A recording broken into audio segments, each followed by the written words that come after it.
একদিকে প্রাকৃতিক দুর্যোগে বিপর্যস্ত উত্তরবঙ্গ, তারই মধ্যে এবার শিলিগুড়ির মেয়র পদ থেকে পদত্যাগ করলেন গৌতম দেব। কথা বলবো আমাদের প্রতিনিধি সনৎ ঝা রয়েছেন টেলিফোন লাইনে। সনৎ, যে জল্পনা গত কয়েক সপ্তাহ ধরে চলছিল, অবশেষে তাতে শিলমোহর, শিলিগুড়ির মেয়র পদ থেকে সরে দাঁড়ালেন এবার গৌতম দেব।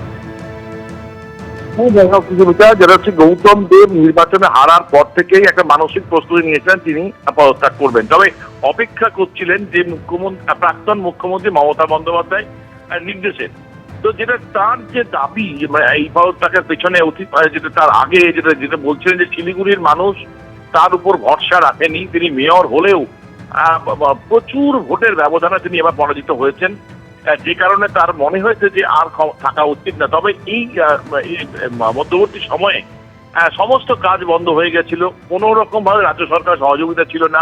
তিনি শুধু জরুরি ভিত্তিতে নর্মাল যে কাজ, সেটাই কাজ করা যেত। পুরো কমিশনার সেক্রেটারি তার সঙ্গে কেউ ফোনে কথা বলতো না, ফলে একটা সিচুয়েশন এমন তৈরি হয়েছিল যে একেবারে ডেড লক টাইপ। এবং তিনি শুধু ছিলেন ক্ষমতা, তার যে দাবি যে প্রাক্তন মুখ্যমন্ত্রী মমতা বন্দ্যোপাধ্যায়ের নির্দেশে বারবার অনুমতি চেয়েছেন পদত্যাগ করার, তিনি পাননি। শেষে তিনি কলকাতা গেছিলেন, কলকাতা থেকে প্রাক্তন মুখ্যমন্ত্রী মমতা বন্দ্যোপাধ্যায়ের অনুমতি নিয়ে এসছেন এবং পদত্যাগ করা। এবং গত পরশুদিন থেকে তিনি পদত্যাগপত্র নিয়ে ঘুরছেন, কিন্তু তার যে সমর্থক কাউন্সিলর রয়েছেন তারা কিন্তু তাকে পদত্যাগ করতে দিচ্ছিলেন না, বাধা দিচ্ছিলেন। যে কারণে গতকালকে রাত্রি 8টা পর্যন্ত বৈঠক হয়, সেখানে আলটিমেটলি বলেন যে পদত্যাগ তিনি করবেনই, আর তিনি থাকবেন না। যে অবস্থা চলছে তাতে তাদের কাজকর্ম করা যায় না। তো আজকে কিছুক্ষণ আগে তিনি পুরো কমিশনারকে পদত্যাগপত্র পাঠিয়েছেন, তিনি কোনোভাবে থাকতে চান না। তবে যেটা হচ্ছে, গতকালকেই তৃণমূল সূত্রে যেটা জানা গেছে যে তৃণমূলের অন্যান্য কাউন্সিলর যারা রয়েছেন তারা কিন্তু নিজেরা বোর্ড তৈরি করবেন। গৌতম দেব পদত্যাগ করেছেন ঠিকই, কিন্তু বাকি যে কাউন্সিলর রয়েছেন, সংখ্যাগরিষ্ঠ কাউন্সিলর তৃণমূলের পক্ষে আছেন, তারা কিন্তু বোর্ড তৈরি করবেন নিজেদের মধ্যে। কাউকে মেয়র পছন্দ চুজ করে তারা ক্ষমতা থাকবেন, তারা কিন্তু ক্ষমতা ছেড়ে দেবেন না, এখন পর্যন্ত যেটা জানা যাচ্ছে। বিকেলবেলায় আজ লোকসভার অধ্যক্ষ ওম বিড়লার সঙ্গে দেখা করবেন অভিষেক বন্দ্যোপাধ্যায়। ইতিমধ্যেই তিনি রওনা দিয়েছেন কলকাতা থেকে। শিবাশিস মৌলিক আমাদের প্রতিনিধি রয়েছেন আমাদের সঙ্গে।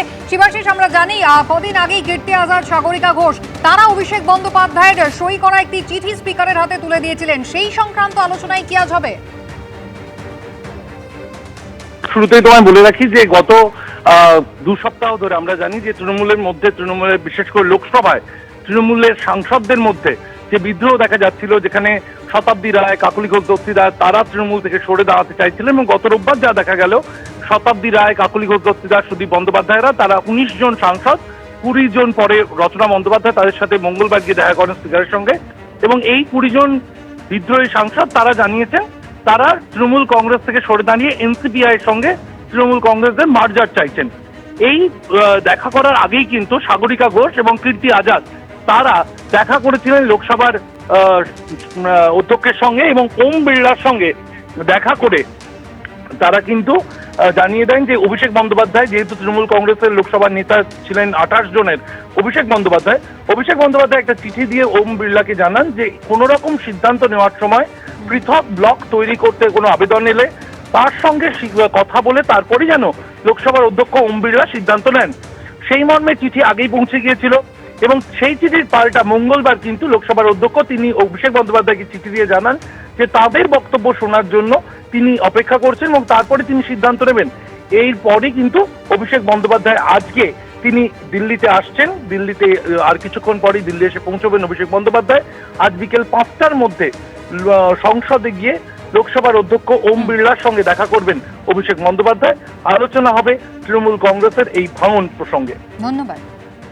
কলকাতা সহ দক্ষিণবঙ্গের 10টি জেলায় হলুদ সতর্কতা জারি করা হয়েছে। দক্ষিণবঙ্গ জুড়ে দফায় দফায় বৃষ্টি চলছে, যা আগামী মঙ্গলবার পর্যন্ত চলবে বলে জানা যাচ্ছে। কলকাতার কি পরিস্থিতি জানবো, অনির্বাণ বিশ্বাস আমাদের প্রতিনিধি রয়েছেন আমাদের সঙ্গে। অনির্বাণ, কলকাতা পুলিশ সূত্রে কি জানা যাচ্ছে, কলকাতা পুরসভায় বা কি ব্যবস্থা নিচ্ছে?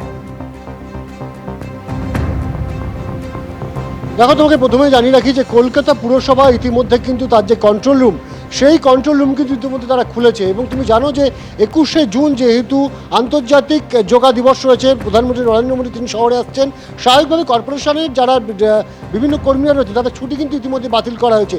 এবং আমরা কর্পোরেশন সূত্রে যতটুকুনি খবর পাচ্ছি তাতে কিন্তু প্রতি মুহূর্তে তারা আবহাওয়া দপ্তরের সাথে তারা কিন্তু যোগাযোগ রেখে চলেছে। অন্যদিকে কিন্তু কলকাতা পুলিশ সূত্রে অর্থাৎ কলকাতা ট্রাফিক পুলিশ সূত্রে আমরা যা জানতে পাচ্ছি সেটা হচ্ছে সেন্ট্রাল অ্যাভিনিউর উপরে কিন্তু একাধিক জায়গায় কিন্তু জল জমেছে, যেমন মুক্তারাম বাবু স্ট্রিট, গিরিশ পার্কের কাছে, এরকম বিভিন্ন জায়গায় কিন্তু পকেটে পকেটে জল দাঁড়িয়ে গিয়েছে। এর পাশাপাশি কিন্তু আমার স্ট্রিট সেখানেও জল রয়েছে, বেশ কয়েকটা আন্ডারপাস সেখানেও কিন্তু জল জমেছে, যেমন Maniktala underpass, Ultadanga underpass, Patipukur underpass, এই সমস্ত জায়গায় জল জমেছে।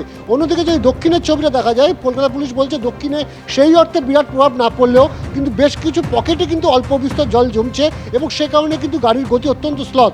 অন্যদিকে পুরসভা যেটা বলছে যে তাদের কিন্তু তরফ থেকে কিন্তু যাবতীয় ব্যবস্থা সেই ব্যবস্থা কিন্তু করা রয়েছে, কারণ এই মুহূর্তে তুমি জানো যে কলকাতা পুরসভায় কোনো পুরো বোর্ড নেই। স্বাভাবিকভাবে সবটাই কিন্তু এই মুহূর্তে অ্যাডমিনিস্ট্রেটর যিনি রয়েছেন স্মিতা পান্ডে, তার নজরদারিতে তার পর্যবেক্ষণে চলছে। আধিকারিকদের তরফ থেকে যেটা এই মুহূর্তে সবচেয়ে গুরুত্বপূর্ণভাবে চেষ্টা করা হচ্ছে যাতে যেখানে যেখানে জল জমছে দ্রুত যাতে জল সেখান থেকে সরিয়ে ফেলা সম্ভব হয় সেইটার উপরে কিন্তু জোর দেওয়া হচ্ছে। তার জন্য আমরা দেখেছি যে যেহেতু সামনে আন্তর্জাতিক যোগা দিবস রয়েছে, প্রধানমন্ত্রীর অনুষ্ঠান রয়েছে রেড রোডে, সেই কথা মাথায় রেখে ধর্মতলা সংলগ্ন যে সমস্ত জায়গা রয়েছে সেখানে ম্যানহোল থেকে অতিরিক্ত মাত্রায় যে পলি, সেই পলি তোলার কাজ করা হয়েছে। এর পাশাপাশি স্ট্যান্ড বাই মোডে কিন্তু সাকশন যে গাড়িগুলি রয়েছে, অত্যাধুনিক গাড়ি রয়েছে কলকাতা পুরসভার, সেই সাকশন গাড়িগুলো কিন্তু কলকাতার বিভিন্ন জায়গায় স্ট্যান্ড বাই মোডে রয়েছে।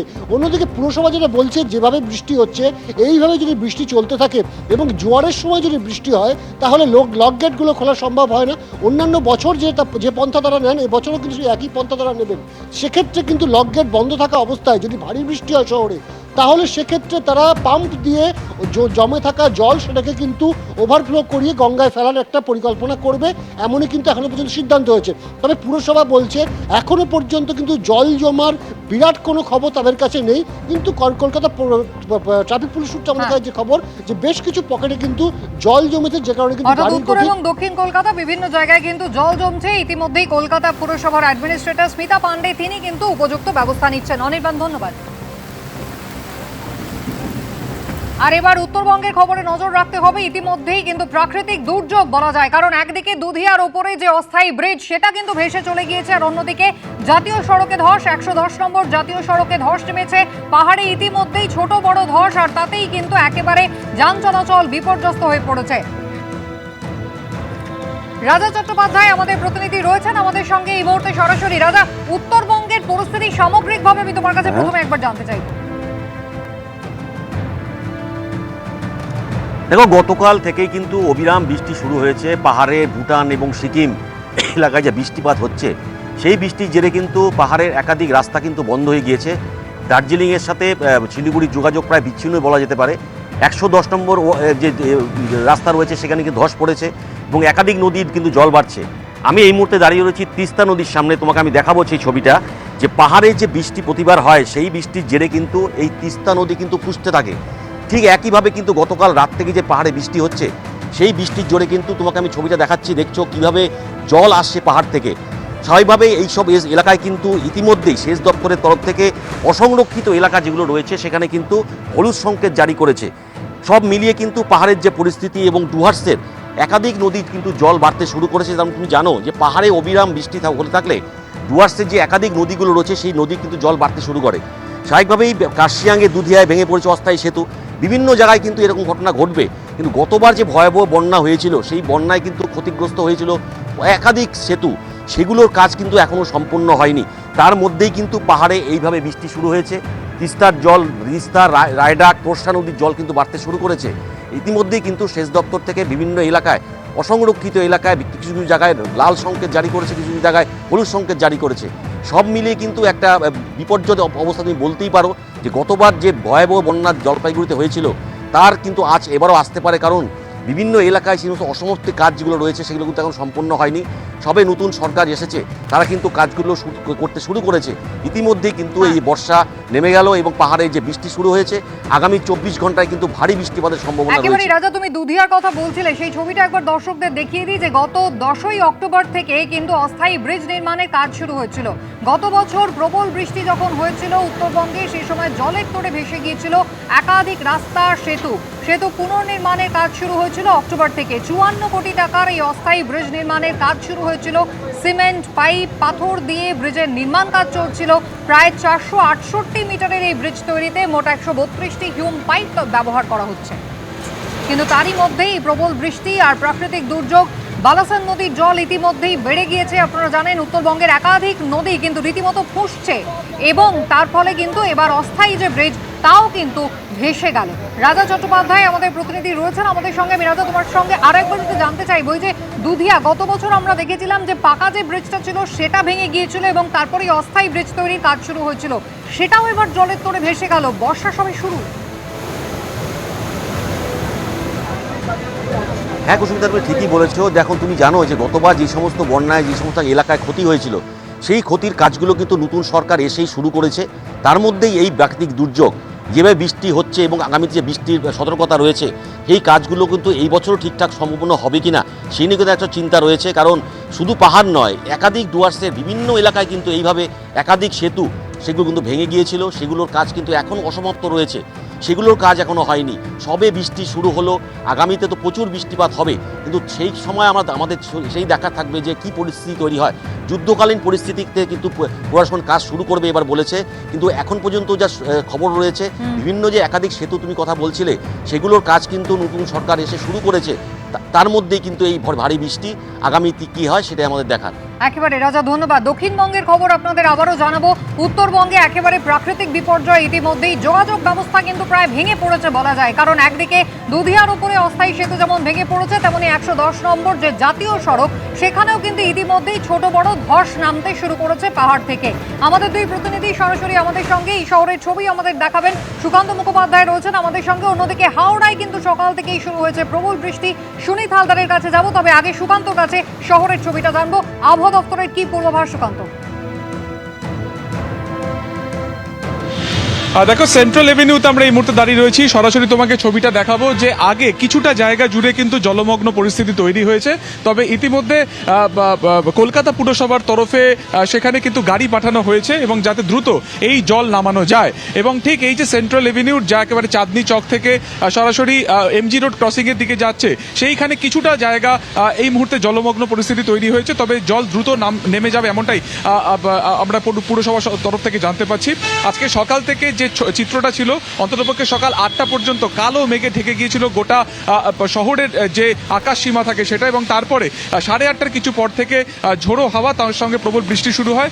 এখন বৃষ্টির পথের পরিমাণ কিছুটা কমেছে, তবে এই প্রবল প্রায় 1 থেকে 1.5 ঘন্টা বৃষ্টির জেরে কিন্তু কিছু জায়গাতে পকেট ওয়াটার জমেছে, অর্থাৎ কিছু জায়গাতে পকেট জল জমেছে, এবং সেটাও যাতে দ্রুত নেমে যায় সেটাতে কিন্তু বদ্ধপরিকর কলকাতা পুরসভা। আমরা জানি যে আগামীকাল এবং পরশু ভিআইপি মুভমেন্ট রয়েছে, বিশেষ করে রবিবার দিনকে যোগা দিবস রয়েছে, এবং এই বৃষ্টির যে পূর্বাভাস সেটাও কিন্তু আগামী রবিবার পর্যন্ত অতি প্রবল রয়েছে। ফলত একদিকে যেমন শহরকে সচল রাখা একটা অত্যন্ত কড়া চ্যালেঞ্জ কলকাতা পুরসভার কাছে, তার পাশাপাশি যাতে কোথাও জল না জমে, যাতে সুষ্ঠুভাবে আগামী রবিবারের যে কর্মসূচি রয়েছে সেটা যাতে পুরোপুরি ঠিকভাবে হয়, সেটাতে বদ্ধপরিকর কিন্তু কলকাতা পুরসভা। আলিপুর আবহাওয়া দপ্তর সূত্রে যেটা খবর, যে উত্তরবঙ্গ তো বটেই, পাশাপাশি দক্ষিণবঙ্গের 10টি জেলাতে কিন্তু হলুদ সতর্কতা ইতিমধ্যে জারি করা হয়েছে, এবং যে কারণে কিন্তু এই ভারী থেকে অতি ভারী বৃষ্টির সম্ভাবনা আগামী রবিবার পর্যন্ত রয়েছে। কেন এই বৃষ্টিপাত হচ্ছে, যেটা জানা যাচ্ছে যে বিহার থেকে পাঞ্জাবের উপরে একটি নিম্নচাপ অক্ষরেখা তৈরি হয়েছে, তার জেরেই কিন্তু এই প্রবল বৃষ্টিপাত, এবং তার জেরে আবহাওয়া স্বস্তি আগামী দুদিন কিছুটা থাকবে, যেটা গত 1 থেকে 1.5 সপ্তাহ 38 থেকে 40 ডিগ্রি সেলসিয়াসে গিয়ে পৌঁছেছিল। আর্দ্রতাজনিত কারণে একটা ব্যবসা গরমে তৈরি হয়েছিল, সেই জায়গা থেকে কিন্তু এই যে আবহাওয়ার পরিবর্তন সেটা কিছুটা স্বস্তি দেবে। তবে যে শহরের ছবি তোমাকে দেখাচ্ছি, যে বেশ কিছু জায়গাতে কিন্তু ইতিমধ্যেই ব্যবস্থা নিতে শুরু করেছে যাতে কোনোভাবেই জল না জমে। হাওড়ার কি পরিস্থিতি, সুনীত হালদার আমাদের জানাবেন। সুনীত, হাওড়ায় প্রবল বৃষ্টি হচ্ছে সকাল থেকে, আমরা জানি পিছনে জল জমে রয়েছে দেখছি রাস্তায়। দেখো কুসুমিতা, তুমি ঠিকই বলেছো, যে এই মুহূর্তে কিন্তু আমরা যেখানে দাঁড়িয়ে আছি হাওড়ার বেলগাছিয়া মোড়ের কাছে, সেখানে কার্যত চারদিকে জল থই থই করছে। যেটা জানা গেছে গতকাল সন্ধ্যের পর বৃষ্টি শুরু হয়, সঙ্গে ঝোড়ো হাওয়া, এবং আজ ভোর থেকে দফায় দফায় প্রবল বর্ষণের ছেড়ে হাওড়া শহরের যেসব নিচু এলাকাগুলো আছে সেগুলো কার্যত জলমগ্ন হয়ে পড়ে। টিকিয়াপাড়া, সালকিয়া, বেলগাছিয়া, শিবপুর বিস্তীর্ণ এলাকা কিন্তু জলমগ্ন হয়ে পড়ে। এই মুহূর্তে আমরা রয়েছি বেলগাছিয়া মোড়ে, সেখানে যে মেন রোড বেনারস রোড সেটা কিন্তু কার্যত জল থই থই করছে। কোথাও গোড়ালি সমান জল, কোথাও হাঁটু সমান জল দাঁড়িয়ে গেছে। দোকানে যে আমরা দেখতে পাচ্ছি সেখানে দোকানেও জল ঢুকে গেছে, এবং যে স্বাভাবিক জনজীবন কার্যত বিপর্যস্ত হয়ে পড়েছে। এই মুহূর্তে যারা অফিস যাত্রী তারা কিন্তু অত্যন্ত অসুবিধার মধ্যে পড়েছে, সমস্যায় পড়েছে। রাস্তায় গাড়ি ঘোড়া কমে গেছে, এবং জল জমে যাওয়ার কারণে অটো, টোটো, বিভিন্ন যে ছোট ছোট গাড়ি আছে সেগুলো কিন্তু চলছে না। এর ফলে কিন্তু নিত্যযাত্রীরা সমস্যায় পড়েছে। এবং যেটা জানা যাচ্ছে হাওড়া পুরসভা থেকে, হাওড়া পুরসভা দীর্ঘদিন ভোট নেই, নির্বাচিত বোর্ড নেই। একেবারে দ্রুত হাওড়া পুরসভাতেও ভোট হবে এই আশ্বাস কিন্তু মুখ্যমন্ত্রী দিয়েছেন। অবশ্যই আজকে পরিস্থিতির দিকে নজর রাখো। সুনীত, ধন্যবাদ। এবিপি আনন্দ, এগিয়ে থাকে, এগিয়ে রাখে।